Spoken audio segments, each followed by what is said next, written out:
বিসমিল্লাহির রহমানির রহিম। সুপ্রিয় দর্শক, সারা বিশ্ব থেকে অল ওভার দ্য ওয়ার্ল্ড থেকে আপনারা যারা দেখছেন বা দেখবেন, আমি Sharafat Hossain, let's talk with শারাফতের যাত্রা শুরু করছি ওয়াশিংটন স্টুডিও থেকে। আমার সাথে আছেন আমাদের proud guest A K Faizul Haque Raju, chairman Sher Bangla foundation. Mister Raju, আপনাকে ওয়েলকাম আমাদের লেটস টক উইথ শারাফতে। How are you? Assalamu alaikum, Babu bhai. I'm good and hope you're doing good also. Yeah, you're looking great today. You're looking much younger than before. Oh, thank you.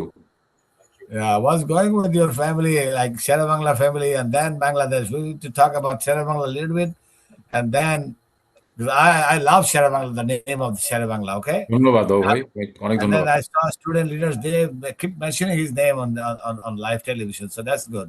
And Yeah. then we'll talk about a little bit USA, and then what's going on in Bangladesh parliament, and also there is a three party. They are তারা সবাই একে অপরের সাথে কথা বলছে, আইন প্রণেতাদের সাথে, স্বরাষ্ট্রমন্ত্রীর সাথে তাদের তর্কাতর্কি হচ্ছে, ঝগড়া হচ্ছে, কিন্তু সব হাসি মুখে হচ্ছে, উইচ ইজ গুড। বাংলাদেশে ঝগড়া হয়, যুদ্ধ হয় মারামারি দিয়ে, গুম হত্যা দিয়ে, এখন ঝগড়া হচ্ছে হাসি দিয়ে।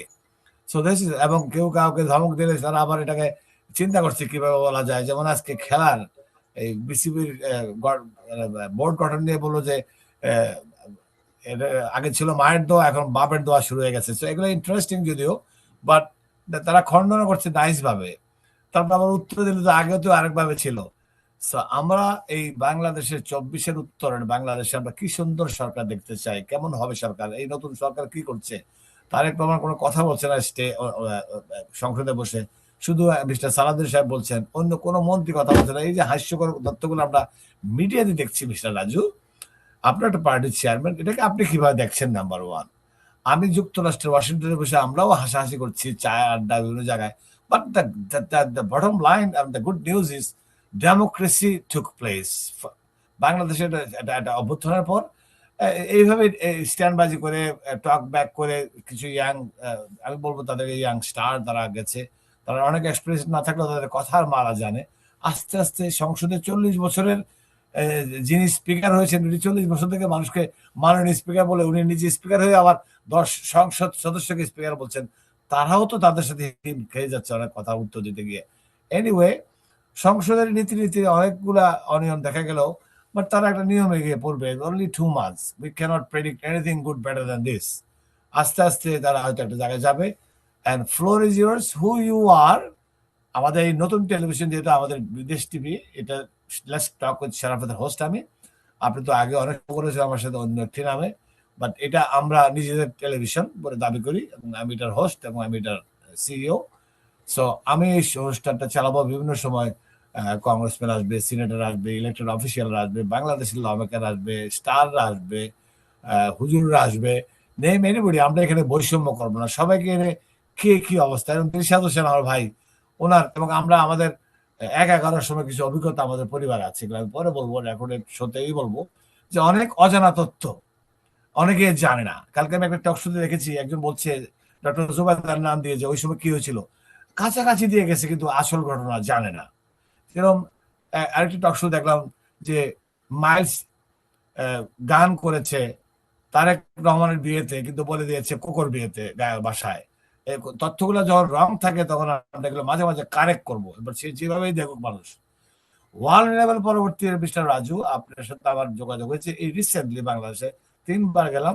আমার বড় ভাই আপনার সাথে আমার পরিচয় করে দিতে, কিন্তু আমি আমার ভাইরা বা আমার ফ্যামিলি 11 অনেক কিছু যা জানি, তা মানুষ কিন্তু এখনো জানে না।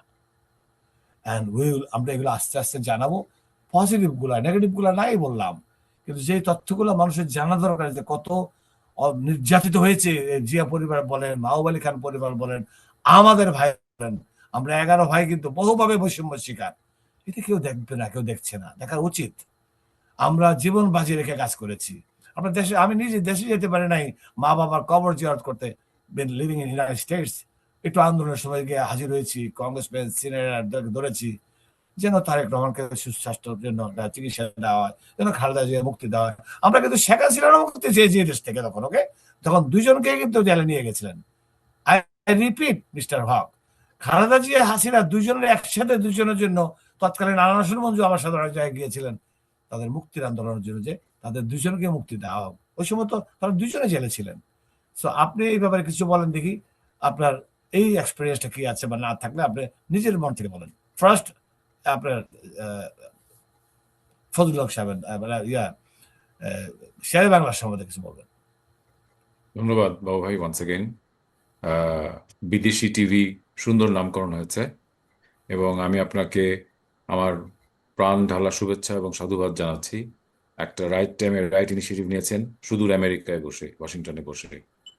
আপনি খুবই কর্মতৎপর মানুষ এবং আপনার ভিশন এবং মিশন সম্পর্কে আমি যতটুকু বুঝেছি, you are a man of principle and you can make things happen. তো এই জন্য আপনাকে extra congratulations, huge congratulations actually.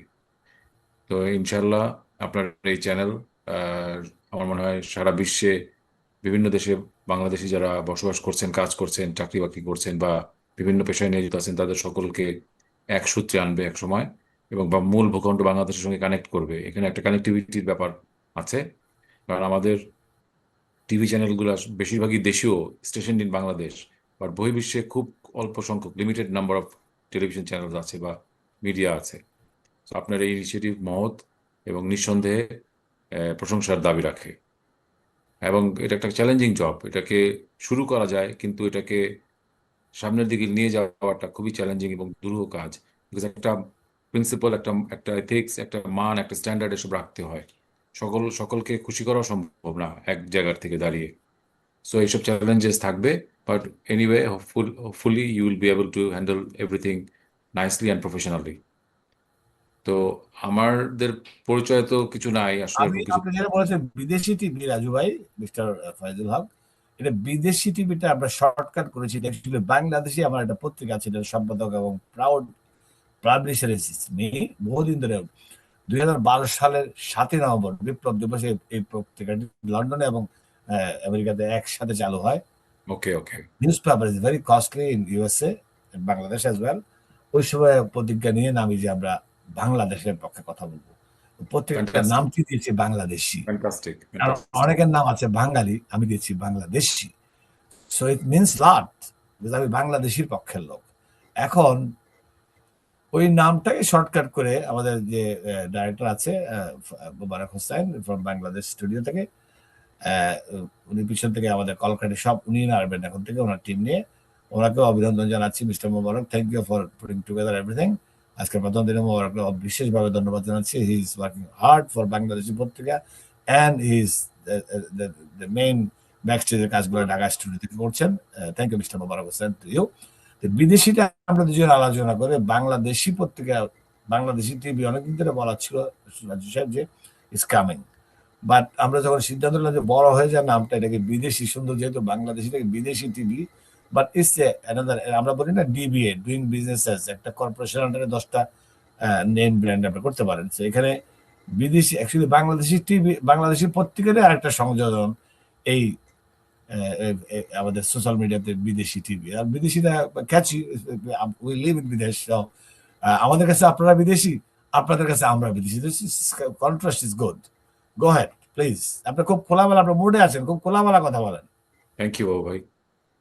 তো যে কথা বলছিলাম, শেরে বাংলা সম্পর্কে তো একে ফজলুল হক সম্পর্কে সকলেই জানে কম বেশি। ইতিহাসের এক অনবদ্য পুরুষ, বাঙালি জাতীয়তাবাদের অন্যতম প্রবক্তা এবং বাংলাদেশের স্বাধীন সার্বভৌম বাংলাদেশের স্বপ্নদ্রষ্টা বলতে পারেন তাকে। উনি প্রথম বাঙালি জাতিগোষ্ঠীকে ব্রিটিশ আমলে, আজ থেকে প্রায় 80-90 বছর আগে, 1937 সালে সর্বপ্রথম যে জেনারেল ইলেকশন হয়, সাধারণ ইলেকশন হয় ভারতের,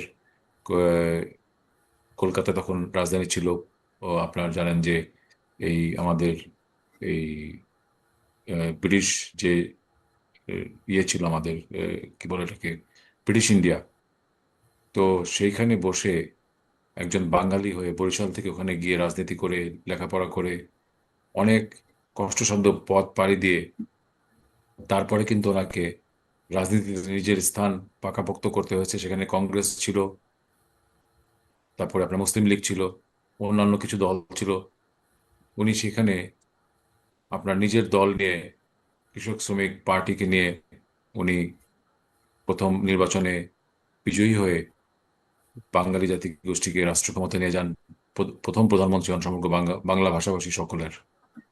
সো পলাশীর প্রান্তরে 1757 সালে বাঙালির যে অন্তিম যে পতন হয় এবং সিরাজউদ্দৌলার পতনের পর 200 বছরের ভিতরে বাঙালি জাতিগোষ্ঠীকে কেউ কিন্তু রাষ্ট্র ক্ষমতায় নিতে পারে নাই রাজনৈতিকভাবে ব্রিটিশ আমলে। সো এটা একটা বড় অ্যাচিভমেন্ট ছিল, এটা একটা বড় মাইল ফলক রাজনৈতিক ইতিহাসে, এবং সেখান থেকে বাঙালি ঘুরে দাঁড়ানোর যে আমাদের আগ্রহ বা প্রচেষ্টা ছিল তার অভিযাত্রা শুরু হয় বলতে পারেন। It was the milestone of our movement to march forward politically, economically and socially. এই যে আপনার emancipation of the poor people, তখন তো সব টোটালি বলে এটাকে ডাউন ট্রডেন, অর্থাৎ প্রান্তিক লেভেলে একদম মানুষ এক ধরনের বলতে পারেন যে আয় উন্নতি, জমি জমা কিছুই ছিল না। জোতদার জমিদার তারা দেশ শাসন করত এবং আর্থসামাজিক অবস্থান তাদের মুঠোয় ছিল। সেই জায়গার থেকে রাজনীতিকে প্রান্তিক লেভেলে নিয়ে যাওয়া এবং সেখান থেকে মানুষের মনে একটি সাহসের সঞ্চার করানো, রাজনৈতিক প্রজ্ঞায় দীক্ষিত করা, উদ্ভাসিত করা, কমিটমেন্টের মাধ্যমে মানুষকে একটা প্ল্যাটফর্মে এনে একটা জাতীয়তাবাদের বিকাশ ঘটানো, এসব কিন্তু অনেক বড় ধরনের পলিটিক্যাল আমাদের বলতে পারেন যে আন্দোলনেরই অংশ। এটা নীরব আন্দোলন, একটা নীরব একটি আমার একটা রিকোয়েস্ট থাকবে আপনার কাছে, যতবারে আমাদের টিভিতে আপনি ওভার আগে এসছেন, আমি অন্য একটি চ্যানেলে কাজ মানে টক শো হোস্ট করতাম ভলেন্টিয়ারলি, এবং আপনার এই সাবজেক্ট নিয়ে অনেকবার কথাও বলেছি, আমরা আর্কাইভে আছে এগুলো, কিন্তু আমি চাবো যে শেরে বাংলার একটা ছবি যেন আপনার ব্যাকগ্রাউন্ডে থাকে। ইনশাল্লাহ উইল ডু নেক্সট টাইম থেকে আপনার সেট করার জন্য আমরা হয়তো সহযোগিতা করলে আমাদের টিম কাজ করে দেবে, আর আপনি ছেলে that. Fund sure smart sure. Guy, একটা ছবি ব্যাকগ্রাউন্ডে শেরে বাংলা যে আমার পিছনে বাংলাদেশি আছে বা বিদেশি আছে, উইল ডু ইট। আপনি একটা ব্যাকগ্রাউন্ড করবেন যেখানে শেরে বাংলাকে দেখবে লোকজন আপনি বসলেই। গো হেড প্লিজ, ইয়ার্স টাইম। তো এরকম একটা পশ্চাৎপর, একটা ব্যাকওয়ার্ড, একটা আর্থসামাজিক অবস্থানের ভিতর দিয়ে রাজনীতি করে পুরা জাতিগোষ্ঠীকে এক জায়গায় এক রজ্জুতে আনা, একটা প্ল্যাটফর্মে দাঁড় করানো এবং তাদেরকে বিশ্বাস করানো যে তারা সামনের দিকে এগিয়ে যেতে পারে শিক্ষা দীক্ষায় এবং সামাজিক তৎপরতায় এবং অর্থনৈতিক কার্যক্রমের মাধ্যমে। সো এই যে একটা মহাকর্মযজ্ঞ উনি করেছিলেন শুরু, সেটার শেষ হয় 1971 সালে একটি রক্তক্ষয়ী যুদ্ধের মাধ্যমে স্বাধীন বাংলাদেশের অভ্যুদয় হয়, যেখানে লক্ষ লক্ষ মানুষ, আপনার অবল বৃদ্ধ বনিতা থেকে শুরু করে গ্রামের কৃষকরা অস্ত্র তুলে নেয় নিজ হাতে দেশকে মুক্ত করার জন্য এবং মহান স্বাধীনতার পতাকাকে ছিনিয়ে আনার জন্য। সো এটা কিন্তু একটা ক্রোনোলজি আছে, একটা ক্রোনোলজিক্যাল একটা বড় ধরনের একটা অধ্যায় আছে। বাহ, আপনি দারুণ দারুণ দারুণ একটু ব্যাকগ্রাউন্ড বললেন শেরে বাংলা নিয়ে, আমরা ওনাকে শ্রদ্ধার সাথে স্মরণ করছি। এই সাবজেক্টটা আপনি এখান থেকে আরেকটা এপিসোড আপনি ওখান থেকে ট্রেন্ডেড, বাট আপনি জাস্ট ওনার একটু বললেন। আমি জানি উনি মহাত্মা গান্ধীর সাথেও কাজ করেছেন, বা উনি ওনার জওহরলাল নেহরু, তারপরে জওহরলাল নেহরু সাহেব, কায়েদ আজম জিন্নাহ, মৌলানা আবুল কালাম এগুলা আজাদ। এগুলা আপনি একটা এপিসোড আপনি বলবেন। তো আমি একটু ঘুরে নিতে চাই, আমরা টক শো যারা করি, যারা হোস্ট, আমরা চালাকি করে, আপনিও ভেরি গুড টকার, আপনার থেকে অনেক কিছু শিক্ষা নিয়ে আছে। I learn from your lot as well. So আপনার এই বাংলাদেশে হোয়াটস গোয়িং অন, ইতিহাস থেকে রাজু ভাই, মিস্টার ফাইজুল হক, ইতিহাস থেকে কেউ শিক্ষা নেন, এটা আরেকটা ইতিহাস, এটা আমরা জানি। যেন why we repeat the same thing. এই যে একটা ক্রিকেট নিয়ে, আমি কিন্তু ক্রিকেটের খুব একটা ওরকম ফ্যান না, অনেকে হার্ট হবে আমি আমার কথা এখানে শুনলে। আমি এখানে একটা আমি আমি এক সেকেন্ডে বলে দিই আপনাকে, আপনার কাছে ফ্লোর দিয়ে দিচ্ছি। আমি কিন্তু ফুটবল মানে সকার, এই দেশে ফুটবল মানে রাগবি, আমি যে দেশে থাকি আমেরিকায়, এখানে রাগবিটা আমরা ফুটবল বলে সবাই, আমরা সকারের আমি একটা লাভার। ক্রিকেট যে আমি খেলি না তা না, আমি good fan of cricket, but পাগলের মতো না। ক্রিকেট বোর্ড নিয়ে হাস্য করে, এই দেখেন সব মন্ত্রীগুলার ছেলে। আচ্ছা, দরকার কি, ওনার মন্ত্রী আছে, এমপি আছে, কাউকে আপনাকে ডাইভার্সিটি, আপনাকে বৈষম্য বেরিয়ে গিয়ে এত বড় গন্ডগোলের পরে এত বড় একটা বিপ্লবের পরে নিজের ছেলেকে দিতে হবে কেন? নিজে তো মন্ত্রী আছে। একটা উদাহরণ দিয়ে তাদেরকে আমি আন্ডারমাইন করছি না। They have all rights to do this. তারা বলবে যে মন্ত্রী ছেলে হলে কি সে পাবে না? পাবে। ভাই ভাগটা একটু সুষম বন্টন করেন না। আপনার ভাগাভাগিতে একটু কাউকে দেন, ছাড় দেন না কিছু। তাহলে আমি যদি একটা ভাত খেতে গিয়ে আপনার বাসায় দাওয়াত খেতে গিয়ে সব আমিই খেয়ে ফেলি। এই যে আজকে সালাউদ্দিন সাহেব, আমি প্রত্যেকটা এপিসোডে কিন্তু একজনকে নিয়ে ধরবো। উনি আমার কিন্তু ডিসট্যান্স রিলেটিভ হন। এটা আমি ব্যাখ্যা দিচ্ছি না। উনি আমার ভেরি ক্লোজ পারসন আজকে স্বরাষ্ট্রমন্ত্রী। উনি গুম হয়েছিলেন বলে অনেকে জানে। ওই অবস্থায় ওনার সাথে আমার কথা হয়েছে। বিএনপি চেয়ারপারসন অফিসে গিয়ে আমার এই আজ থেকে ১ বছর মানে ইলেকশনের আগে ওনার সাথে হঠাৎ আমার ওই গুলশান ভবনে দেখা হয়। আমি ওনাকে ডিফারেন্ট লোক হিসেবে দেখলাম। আমি ওনাকে ক্রিটিসাইজ করছি না। মানুষ যখন অস্থির থাকে, ব্যস্ত থাকে, অনেক কথা বলে। উনি প্রতিমন্ত্রী যোগাযোগ থাকা অবস্থায় আপনার যে ফেভারিট পিন্টু আমার ভাই, ওর উপস্থিতিতে নিউ ইয়র্কে আমি একটি বাসায় দাওয়াত খাই। এই সালাউদ্দিন ভাই, আমি আর পিন্টু। আবার রিপিট করছি আপনাকে আজকে। এটা কিন্তু রেকর্ড হচ্ছে কথাটা আমাদের টেলিভিশনে। যে সালাউদ্দিন ভাই তখন উনি একসময় খালেদা জিয়ার এপি এসেছিলেন। উনি ৯৭ সালে এসেছিলেন। একসময় উনি লিফট থেকে নিচে নেমে গিয়ে আমাকে খালেদা জিয়ার সাথে লিফটে জায়গা করে দিয়েছে যে আমি নামতে, নামতে আমি কথাটা বলে ফেলে নিচে চলে যাই। That was ৯৭। তারপরেরটা হলো উনি প্রতিমন্ত্রী অবস্থায় যোগাযোগ। উনি নিউ ইয়র্ক ভিজিট করছিলেন এবং একটি উনার বন্ধুর বাসায়। ওই বন্ধুর বোন আবার আমার খুব ক্লোজ ওয়াশিংটনের। তা আমিও দাওয়াত খেতে যাই। সালাউদ্দিন ভাই আসার জন্য দাওয়াত দেওয়া হয়। ওখানে আমিও যাই এবং উনি তো মন্ত্রী সাহেব। আমরা টেবিলে বসেছি। এটা ফ্যাক্ট বলছি। ফ্যাক্ট বলতে মানুষ মজা পায়। তো উনার গায়ে পড়া ছিল হলদে শার্ট। সো পিন্টু খুব লাজুক সবসময় আমাদের সাথে কথা কম বলে আমাদের সাথে বসলে। তখন পিন্টু আমেরিকা ভিজিট করছিল। বুঝছেন? আপনি কি শুনছেন রাজু ভাই? ইয়েস। তখন যে বাসায় ভাত খাচ্ছি, সেই বাসার বাড়ির মালিকের মা, উনার বন্ধুর মা আমাকে খুব আদর করতেন। তো অনেক মজার ঘটনা, আপনি একটু পরে হেসে দিবেন। তো খাওয়া-দাওয়ার টেবিলে তো যখন মন্ত্রী সাহেবকে দাওয়াত দিলে বা আমাদের দাওয়াত দিলে, যাকে দাওয়াত দেওয়া হয় একটা আইটেম, আপনার বাসায়ও দাওয়াত খেয়েছি। আইটেমটা একটু সুন্দর করে করা হয়। তা we start eating and then উনার বন্ধুর মা উনাকে একবারও বলছে না। আই রিপিট এগেইন, বারবার আমাকে দিচ্ছে একটু, একটু করে খাওয়া। যে বাবুরে এটা দাও, বাবুরে সেটা দাও। তো উনি একবার উনি নীরবতা ভেঙেই বললেন যে, এই আজকের স্বরাষ্ট্রমন্ত্রী। উনি বললেন যে, "খালাম্মা, বাবুর চেহারা সুন্দর বুঝলাম, আমারও চেহারা সুন্দর। আমরা তো ঠিকই আছি। কিন্তু আমি তো মন্ত্রী। আমাকে ভাত আমাকে আমার খাওয়াটা আমাকে না দিয়ে আপনি বাবুরে দিচ্ছেন। এত বেশি আদর করেন কেন okay?" What a nice comment from minister that day, okay? হাসতে, হাসতে বললেন উনি, যেরকম এখন হাসতে, হাসতে হাসনা তাদের যে জবাবগুলা উনি দেন, যে আমরা শুনেছি মায়ের দোয়ার কমিটি আছে, এখন তো বাপের দোয়ার কমিটি আমি শুনি নাই। যাই হোক, এগুলো মজা লাগে আমাদের কাছে, নতুন, নতুন ভোকাবুলারি। সো এই সালাউদ্দিন ভাই কিন্তু বদলে গেছিলেন যখন আমি গুলশান অফিসে দেখি। একসময় উনার প্লেটে না দিয়ে ওই বাড়ির যারা দাওয়াত দিয়েছেন তারা আমাকে দিচ্ছে বলে উনি ঠাট্টা করলেন। কিন্তু এই সালাউদ্দিন ভাই কিন্তু একটু চেঞ্জ হয়ে গেছে। উনাকে আমি আমার এই টেলিভিশনের পক্ষ থেকে বলব, "সালাউদ্দিন ভাই, go back to the page you were. আপনি একটা ওয়ান্ডারফুল পারসন। এটা মারাত্মক একটা ভালো মানুষ। আমি মিথ্যা বলছি না। He is a fantastic person এই সালাউদ্দিন সাহেব। উনি ম্যাডামের সাথে সার্ভ করেছেন। He is a man of মানে এটা কি প্রিন্সিপাল। এখন আমি কেন ছেলে হইছে এটা জানি না। ছেলের হয়তো তার ব্যক্তিগত যোগ্যতা আছে, সেজন্য সে হয়ে গেছে। বাংলাদেশে এরে বাদ দিলে ওরে করা হয়, ঠিক আছে? তো আপনি এসব ব্যাপার নিয়ে আপনার চেয়ারম্যান শেরে বাংলা ফাউন্ডেশন আপনি কি ভাবছেন এগুলা? এই যে চলছে যেগুলা নাটক। না, আমি একটা জিনিস বলতে চাই যে এ এইটা বাংলাদেশের একটা কালচার, হ্যাঁ? যে একটা সরকার চলে গেলে আরেকটা সরকার যখন আসে, তারা ভোটে জয়লাভ করে এসেছে বিএনপি, নির্দ্বিধায় বলা যায়। কারণ এবার এত বছর পরে ভোট হয়েছে সুষ্ঠুভাবে। বাংলাদেশের মানদণ্ডে এর থেকে ভালো ইলেকশনও হওয়া খুব সম্ভব না। তো সেই নিরিখে বলতে পারি যে ইলেক্টেড একটা গভর্নমেন্ট এসে যা কিছু করতে পারে তাদের এখতিয়ারে আছে, তাদের জুরিসডিকশনে পড়ে, ইচ্ছা করলে অনেক কিছুই করতে পারে। কিন্তু সেই ইচ্ছাটাকে আমার মনে হয় একটু কন্ট্রোলে এনে একটা প্রফেশনালিজম যে কালচার, সেটা চালু করা উচিত তাদের একটা দৃষ্টান্তমূলক ব্যবস্থাপনার মাধ্যমে। শুনেন, গভর্নেন্স কিন্তু গুড গভর্নেন্স আমরা কথাটা সবসময় শুনি, বাট এইটা করার জন্য কিছু ক্রাইটেরিয়া থাকে বা একটা বেঞ্চমার্ক দরকার, একটা স্ট্যান্ডার্ড দরকার, যে এই ক্রাইটেরিয়া হলে গুড গভর্নেন্সের কাছাকাছি পৌঁছানো যায়।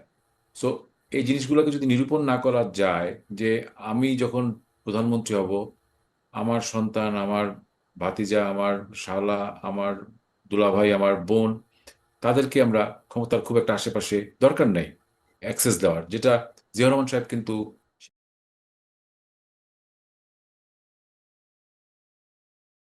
বিশেষ করি। তো এটা একটা এক্সাম্পল এই জন্য। জিয়া রহমান সাহেব বলবেন করেনি নাই অলমোস্ট, ইয়েস। না, আমি আমি সেটাই বলতে চাচ্ছি যে ওই জন্যই ওনার কথাটা বললাম। প্রয়াত রাষ্ট্রপতি শহীদ প্রেসিডেন্ট জিয়াউর রহমান সাহেব, উনি কিন্তু ওনার যারা আত্মীয় স্বজন আছে না, অফকোর্স আছে, ওনার শালা, দুলাভাই, বোন, ভাতিজা, নাতি পুতি অনেক কিছু থাকতে পারে, এমনকি দুঃসম্পর্কের আত্মীয় থাকতে পারে, ডিস্টেন্ট রিলেটিভও থাকতে পারে। কারণ আমাদের বাংলাদেশে কিন্তু আত্মীয়তা একটা বড় একটা আমাদের সামাজিক একটা আবদ্ধ থাকার একটা অঙ্গীকার, এবং এটার শত শত বছর ধরে এইভাবে চলছে। কিন্তু এখানে উনি একটা বড় ধরনের এক্সাম্পল রেখে গেছেন। ওনার আত্মীয় স্বজনকে কেউ চিনে না, people do not even know their names. খেয়াল করে দেখেন ব্যাপারটা, কেউ বলতে পারবে না জিয়াউর সাহেবের ভাইয়ের নাম কি। মানে 100 জনকে জিজ্ঞেস করলে 2-3 জন হয়তো বলতে পারে, ম্যাক্সিমাম ম্যাক্সিমাম। এমন কোন কয়জন ভাই ছিল সেটাও পাবলিক জানে না, অথচ উনি একজন ইতিহাসের পাতায় লেখানো একজন রাষ্ট্রপতি।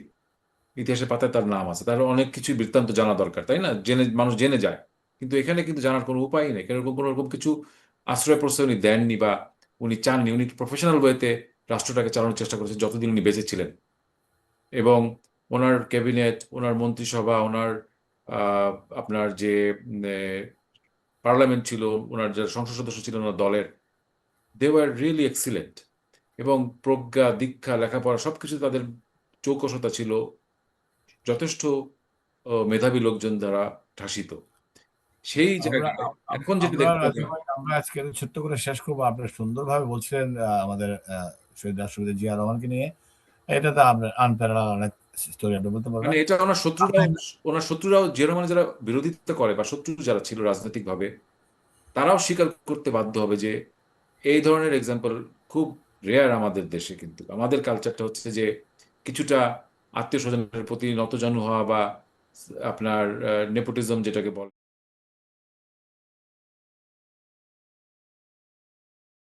শেরে বাংলাকে ফজলুল হকের আপনার ভাগনা ছিল প্রাক্তন রাজনীতিবিদ এবং অত্যন্ত উচ্চ মাপের লয়ার, সৈয়দ সৈয়দ আজিজুল হক নান্না মিয়া। উনি ব্রিটিশ আমলে লয়ার হয়েছেন, লেখাপড়া জানতেন, ভালো ব্যাকগ্রাউন্ড ছিল। শুধু শেরে বাংলার ভাগ্নে তা না, উনি নিজেরও ওনার পারিবারিক ব্যাকগ্রাউন্ড অনেক উচ্চ ছিল। তো ওনাকে যখন 54 সালে ইলেকশনে, যুক্তফ্রন্ট ইলেকশনের পর ওনাকে মন্ত্রিসভায় নেওয়া হয় এবং পার্লামেন্টে নিয়ে আসা হয়, ওনাকে প্রশ্ন করা হয়েছিল বিরোধী দলের পক্ষ থেকে যে why is mister Nanna Mia MP and minister in the cabinet. ওনার বলেছিলেন ওনার যোগ্যতা কি। বলছে he happens to be the nephew of the prime minister, এটাই ওনার যোগ্যতা। মানে উনি শেরে বাংলার ভাগনা, এটাই ওনার যোগ্যতা। শেরে বাংলা নিজে পার্লামেন্টে দাঁড়িয়ে বলেছিলেন। সো মজা করে অনেকটা আহ, আপনার হাস্যরস করে বলেছিলেন যে উনি খুব হিউমারিস্ট ছিলেন, সো হিউমার পছন্দ করতেন। সো উনি বলছে যে he doesn't need any other qualification, he is the nephew of the prime minister, এটাই ওনার কোয়ালিফিকেশন। আসলে তো নান্না মিয়ার কোয়ালিফিকেশন ছিল। তো বিরোধী দল যেহেতু একটা পয়েন্ট অফ অর্ডারে দাঁড়িয়ে এই কথাটা বলেছিল, তখন উনি এটার রিপ্লাইটা এভাবে দিয়েছিলেন সংসদে। তো এরকম কিছু থাকে। বাট তারপরে আজকের যে আমরা ক্রিকেট বোর্ডের যে আপনার নতুন যে অ্যাডহক কমিটি, এটা কিন্তু ad hoc committee, it's not actually final. হ্যাঁ, that's true. For a short period of time they are going to govern the board. তো এখানে যারা দেখা যাক ইলেকশন হলে আবার যারা তারাই এসেছেন দিন যারা আসছে এসে- কিনা। আমি একটা কথা বলি লাস্ট, যে যারা এসেছেন তারা সকলে পরিচিত ফেস।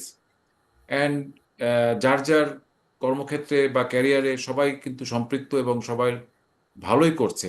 যতটুকু আমি খবর পেয়েছি, তারা they were doing all good things in their respective career or তাদের বিজনেস অথবা ব্যবসায়িক প্রতিষ্ঠানে। কিন্তু এইখানে যেমন রাশনা ইসলাম, উনি একজন অলরেডি নাম করে ফেলেছেন আপনার আমাদের লিগ্যাল ডিপার্টমেন্টে, লিগ্যাল আপনার ফিল্ডে।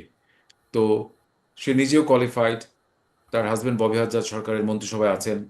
তো এখানে হয় কি ওই আমি সামহাও আমি শুনলাম যে আমার যে ওই যে বন্ধু আমার ওয়াইফের সিমলির হাজবেন্ডের, তাদের বিপক্ষে লয়ার না পক্ষে lawyer, I don't know, somehow she is handling নগদ টগদের ব্যাপারগুলো বোধহয়, না, রাইট? সেগুলা সেগুলা তো প্রফেশনাল ম্যাটার, এগুলাতে আমরা সেগুলোতে আরেকদিন যাবো, আমরা অন্যদিন আরেকদিন আলোচনা যাবো। আপনার আজকে আমরা হঠাৎ করে এটাকে চালু করতে গিয়ে আমি আপনাকে নিয়ে আসলাম। না, এটা আমরা তো ছোট্ট এটা তো নাও ছোট্ট ভেরি করে much talk of the town এখন আপনার সোশ্যাল মিডিয়াতে এবং সব জায়গায় গল্পে আড্ডায় এই ক্রিকেট নিয়ে কথা হচ্ছে, because you know what, these are examples of how we are going to govern the government, the country, the you know uh, মানুষকে আপনি কিভাবে আমরা আমরা জনাব রাজু সাহেব, আপনাকে আমি কাট করছি না, accept my Apology for this. আমরা সময় স্বল্পতার জন্য আমরা টেস্ট হিসেবে যাচ্ছে আমাদের এপিসোডগুলো, কয়েকটা যাবে এভাবে। আমি আপনাকে বলছি যে এই ব্যাপারগুলো এবং সংসদ কিভাবে চলছে বা মন্ত্রিপরিষদ কিভাবে চলছে বা দেশের এই গ্যাস, বিদ্যুৎ, আপনার তারপরে ইরান ইরাক যুদ্ধ নিয়ে অনেক কিছুই সমস্যা কথা আমরা বলতে হবে। We are coming. আমরা এখন কিন্তু এমন না যে আমরা একটা বুধবারে সেট করা আছে আমাদের ডেট এখন থেকে এই সময়, কিন্তু we may come with multiple time, because এটা আমাদের প্ল্যাটফর্ম নাও। আমরা হয়তো রাতের অন্ধকারে বলবো রাজু ভাই চলে আসেন একটু কথা বলি, 15 মিনিট আমরা হয়তো ব্রেকিং নিউজ কথা বলবো, অনেক কিছু করবো আমরা, you'll see down the road ইনশাআল্লাহ। তো ইনশাআল্লাহ। আমি যেটা বলছি দর্শক এবং রাজু ভাই, আপনাকে আপনি একটা ধন্যবাদ দিয়ে দেবেন দর্শকদেরকে আমাদের বিদেশি টিভি থেকে, এবং আমি কনক্লুশনটা দিয়ে শেষ করে দেবো। আপনি একটা জাস্ট ধন্যবাদ দিয়ে দেন আজকের অনুষ্ঠানে যারা দেখছেন বা দেখবেন, প্লিজ। দর্শকদের উদ্দেশ্যে আরেকবার সালাম এবং শুভেচ্ছা, এবং আমাদের সঙ্গে সময় দেওয়ার জন্য সকলকে আন্তরিকভাবে ধন্যবাদ জানাচ্ছি।